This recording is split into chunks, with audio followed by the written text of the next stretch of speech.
Acid ದಾಳಿ, ಇಂದು ICU ಹೋರಾಟ. ಚೆನ್ನಮ್ಮಗೆ acid ಹಾಕಿದ್ದು ಯಾರು ಗೊತ್ತಾ? ದೇವೇಗೌಡರ ಪತ್ನಿ ಚೆನ್ನಮ್ಮ ಅವರ ಕಣ್ಣೀರಿನ ಕಥೆ.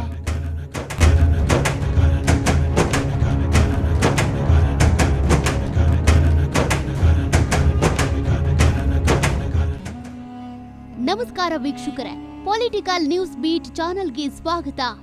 ಭಾರತದ ರಾಜಕಾರಣದಲ್ಲಿ ಮಣ್ಣಿನ ಮಗ ಎಂದೇ ಖ್ಯಾತರಾದ ಮಾಜಿ ಪ್ರಧಾನಿ ಎಚ್.ಡಿ. ದೇವೇಗೌಡರ ಬದುಕಿನ ಬೆನ್ನೆಲುಬು ಅವರ ಧರ್ಮಪತ್ನಿ ಚೆನ್ನಮ್ಮ ಅವರು ಇದೀಗ ಸಾವಿನ ಜೊತೆ ಹೋರಾಡುತ್ತಿದ್ದಾರೆ. ಬೆಂಗಳೂರಿನ ಎಚ್ಎಎಲ್ ರಸ್ತೆಯಲ್ಲಿರುವ ಮಣಿಪಾಲ್ ಆಸ್ಪತ್ರೆಯ ತೀವ್ರ ನಿಗಾ ಘಟಕ ಅಂದ್ರೆ ಐಸಿಯುನಲ್ಲಿ ಅವರಿಗೆ ಸತತ ಚಿಕಿತ್ಸೆ ಮುಂದುವರೆದಿದೆ. ಅವರ ಆರೋಗ್ಯ ಸ್ಥಿತಿ ಅತ್ಯಂತ ಗಂಭೀರವಾಗಿದೆ. ವಿಷಯ ತಿಳಿದ ತಕ್ಷಣ ಗೌಡರ ಕುಟುಂಬದಲ್ಲಿ ಆತಂಕ ಮನೆ ಮಾಡಿದೆ. ಕೇಂದ್ರ ಸಚಿವ ಎಚ್.ಡಿ. ಕುಮಾರಸ್ವಾಮಿ ಅವರು ಆಂಧ್ರಪ್ರದೇಶದ ಚಿತ್ತೂರು ಜಿಲ್ಲೆಯ ಪಲಮನೇರಿಯಲ್ಲಿ ಪ್ರಮುಖ ಕಾರ್ಯಕ್ರಮವೊಂದರಲ್ಲಿ ಭಾಗವಹಿಸಿದ್ರು.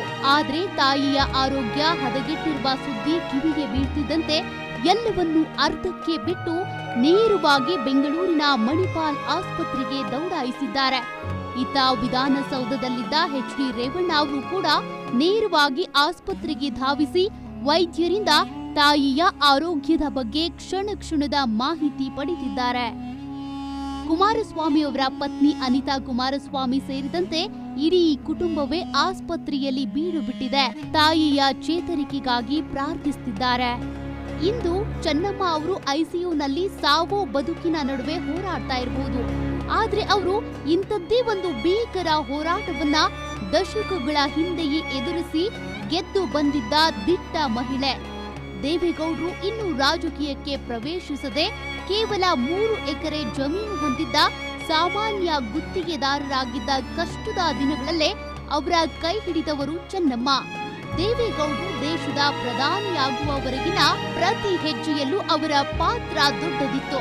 ಆದ್ರೆ ಈ ಕುಟುಂಬದ ಮೇಲೆ ವಿಧಿಯ ಅಟ್ಟಹಾಸ ಹೇಗಿತ್ತು ಗೊತ್ತಾ?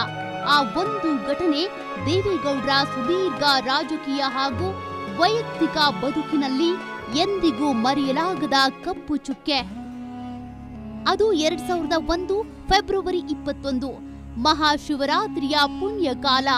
ಪ್ರತಿ ವರ್ಷದಂತೆ ಹೊಳೆನರಸೀಪುರದ ಹರದನಹಳ್ಳಿಯ ಈಶ್ವರ ದೇವಸ್ಥಾನಕ್ಕೆ ಪೂಜೆಗಾಗಿ ಕುಟುಂಬಸ್ಥರು ತೆರಳುತ್ತಾ ಇದ್ರು.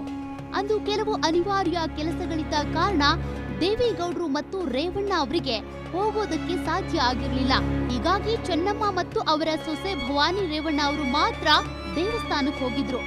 ಭಕ್ತಿಯಿಂದ ಪೂಜೆ ಮುಗಿಸಿ ದೇವರ ಆಶೀರ್ವಾದ ಪಡೆದು ವಾಪಸ್ ಬರ್ತಿದ್ದ ಆ ಕ್ಷಣ ಹಿಂದಿನಿಂದ ಬಂದ ಅಪರಿಚಿತನೊಬ್ಬ ದಿಢೀರಂತ ಚೆನ್ನಮ್ಮ ಅವರ ಮೇಲೆ ಭೀಕರವಾಗಿ ಆಸಿಡ್ ಎರಚಿದ್ದ. ಆಸಿಡ್ನ ಉರಿಗೆ ಚೆನ್ನಮ್ಮ ಅವರ ಚೀರಾಟ ಮುಗಿಲು ಮುಟ್ಟಿತ್ತು. ತಲೆ, ಎದೆ ಮತ್ತು ದೇಹದ ಇತರೆ ಭಾಗಗಳಿಗೆ ತೀವ್ರ ಗಾಯಗಳಾಗಿದ್ವು. ಜೊತೆಯಲ್ಲಿದ್ದ ಸೊಸೆ ಭವಾನಿ ರೇವಣ್ಣ ಅವರಿಗೂ ಸಣ್ಣ ಪುಟ್ಟ ಗಾಯಗಳಾಗಿದ್ವು. ರಕ್ತದ ಮಡುವಿನಲ್ಲಿ ಒದ್ದಾಡುತ್ತಿದ್ದ ಚೆನ್ನಮ್ಮ ಅವರನ್ನ ತಕ್ಷಣವೇ ಬೆಂಗಳೂರಿನ ಮಲ್ಯ ಆಸ್ಪತ್ರೆಗೆ ದಾಖಲಿಸಲಾಯಿತು. ಚರ್ಮ ಕಸಿ ಚಿಕಿತ್ಸೆ ಅಂದ್ರೆ ಸ್ಕಿನ್ ಗ್ರಾಫ್ಟಿಂಗ್ ಶುರುವಾಯಿತು. ಸುಮಾರು 2 ತಿಂಗಳ ಕಾಲ ಐಸಿಯುನಲ್ಲಿ ಪ್ರಜ್ಞೆ ಇಲ್ಲದೆ ಯಮಕಿಂಕರರ ಜೊತೆ ಹೋರಾಡಿದ್ರು ಚೆನ್ನಮ್ಮ. ಆದ್ರೆ ಇಡೀ ರಾಜ್ಯವನ್ನ ಬೆಚ್ಚಿ ಬೀಳಿಸಿದ್ದು ಆಸಿಡ್ ದಾಳಿಯ ಭೀಕರತೆಯಲ್ಲ, ಬದಲಿಗೆ ಆ ದಾಳಿ ಮಾಡಿದವನು ಯಾರು ಎಂಬ ಸತ್ಯ. ದಾಳಿ ನಡೆದ ತಕ್ಷಣ ಪೊಲೀಸರು ಆರೋಪಿಯನ್ನ ಬಂಧಿಸಿದ್ರು. ಆತನ ಮುಖವಾಡ ಕಳಿಸಿದಾಗ ದೇವೇಗೌಡರ ಕುಟುಂಬ ಅಕ್ಷರಶಃ ಕುಸಿದು ಹೋಗಿತ್ತು. ಆ ದಾಳಿ ಮಾಡಿದ್ದು ಬೇರೆ ಯಾವ ವಿರೋಧ ಪಕ್ಷದವರೂ ಆಗಿರಲಿಲ್ಲ.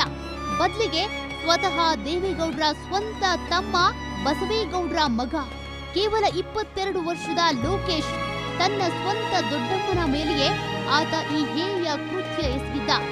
ಕಾರಣ, ಬಡತನದಲ್ಲಿದ್ದ ಬಸವೇಗೌಡರ ಕುಟುಂಬಕ್ಕೆ ದೇವೇಗೌಡರ ಕಡೆಯಿಂದ ಸಹಾಯ ಸಿಗುತ್ತಿಲ್ಲ ಎಂಬ ಹತಾಶೆ. ದೇವೇಗೌಡರು ಸಹಾಯ ಮಾಡಲು ಮುಂದಾದ್ರೂ ಚೆನ್ನಮ್ಮ ಅವರೇ ಅದನ್ನ ತಡಿತಿದ್ದಾರೆ ಎಂಬ ತಪ್ಪು ಭಾವನೆಯಿಂದ ರೊಚ್ಚಿಗೆದ್ದಿದ್ದ ಲೋಕೇಶ್ ನೇರವಾಗಿ ಚೆನ್ನಮ್ಮ ಅವರನ್ನೇ ಟಾರ್ಗೆಟ್ ಮಾಡಿದ್ದ. ಮಾಜಿ ಪ್ರಧಾನಿಯ ಪತ್ನಿಯ ಮೇಲೆಯೇ ನಡೆದ ಈ ದಾಳಿ ಇಡೀ ದೇಶದಲ್ಲಿ ಸಂಚಲನ ಮೂಡಿಸಿತ್ತು. ಅಂದಿನ ಮುಖ್ಯಮಂತ್ರಿ ಎಸ್.ಎಂ. ಕೃಷ್ಣ ಮತ್ತು ಗೃಹ ಸಚಿವ ಮಲ್ಲಿಕಾರ್ಜುನ ಖರ್ಗೆ ಅವರು ತಕ್ಷಣವೇ ಈ ಘಟನೆಯ ಬಗ್ಗೆ ಸಿಒಡಿ ತನಿಖೆಗೆ ಆದೇಶಿಸಿದ್ರು.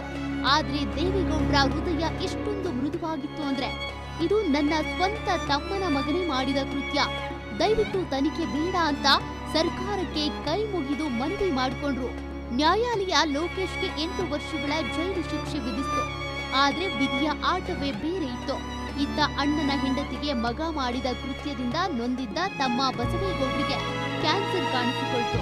ಮಗನ ಕೊರಗಿನಲ್ಲಿ ಹಾಸಿಗೆ ಹಿಡಿದ ಸಹೋದರನ ಸ್ಥಿತಿ ಕಂಡು ಕರಗಿದ ದೇವೇಗೌಡರು ಸ್ವತಃ ನ್ಯಾಯಾಧೀಶರ ಮುಂದೆ ನಿಂತು ನನ್ನ ತಮ್ಮನಿಗೆ ಕ್ಯಾನ್ಸರ್ ಇದೆ, ಅವನ ಮಗನನ್ನ ಬಿಡುಗಡೆ ಮಾಡಿ ಅಂತ ಬೇಡಿಕೊಂಡ್ರು. ಪರಿಣಾಮ 8 ವರ್ಷದ ಶಿಕ್ಷೆ ಅನುಭವಿಸಬೇಕಿದ್ದ ಲೋಕೇಶ್ ಕೇವಲ 4 ರಿಂದ 5 ವರ್ಷಗಳಲ್ಲೇ ಜೈಲಿನಿಂದ ಬಿಡುಗಡೆಯಾದ. ಪೊಲೀಸರು ಇದನ್ನೊಂದು ಕೇವಲ ಕೌಟುಂಬಿಕ ಕಲಹ ಎಂದು ಫೈಲ್ ಕ್ಲೋಸ್ ಮಾಡಿದ್ರು.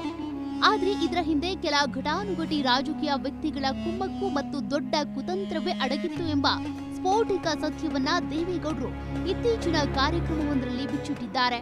ಆ ಕರಾಳ ಇತಿಹಾಸದ ಹಿಂದಿನ ರಾಜಕೀಯ ಷಡ್ಯಂತ್ರದ ರಹಸ್ಯ ಬಹುಶಃ ಗೌಡ್ರ ಕುಟುಂಬಕ್ಕೆ ಮಾತ್ರ ಗೊತ್ತು.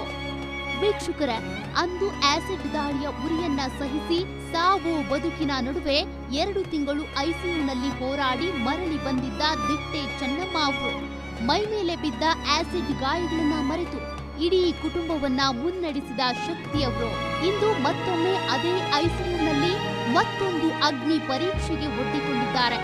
ವಯೋಸಹಜ ಕಾಯಿಲೆಗಳಿಂದ ಬಳಲುತ್ತಿರುವ ಅವರು ಆದಷ್ಟು ಬೇಗ ಗುಣಮುಖರಾಗಿ ಮನೆಗೆ ಮರಳಲಿ ಎಂಬುದೇ ಇಡೀ ನಾಡಿನ ಹಾಗೂ ನಮ್ಮ ಪೊಲಿಟಿಕಲ್ ನ್ಯೂಸ್ ಬೀಟ್ ತಂಡದ ಪ್ರಾರ್ಥನೆ.